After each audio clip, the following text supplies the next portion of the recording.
পাপিষ্ঠ লোকের সাথে বন্ধুত্বের কুফল। হে মুসলিম ভাই, পাপিষ্ঠ লোকের সাথে বন্ধুত্বের পরিণতি বিচ্ছেদ, ক্ষতি ও বিপদ ছাড়া কিছুই নয়। একদিন না একদিন এই বন্ধুত্ব ভেঙে যায় এবং ভালোবাসার বন্ধন ছিন্ন হয়ে যায়।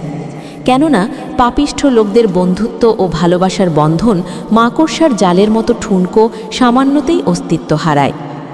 আলী বিন হুসেইন বলেন, যে দুই ব্যক্তি পাপকর্মের ওপর পরস্পর বন্ধুত্ব করে, এই পাপকর্মের কারণেই অতি দ্রুত তাদের বন্ধুত্ব ছিন্ন হয়ে যায়।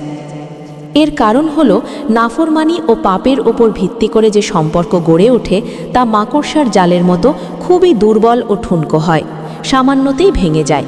কারণ এই সম্পর্কের ভিত্তি স্বার্থ ও অসত্যের ওপর হয়।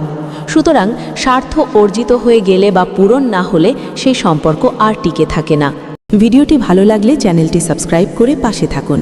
ইনশাল্লাহ এখান থেকে আমরা ভালো কিছু জানতে পারবো।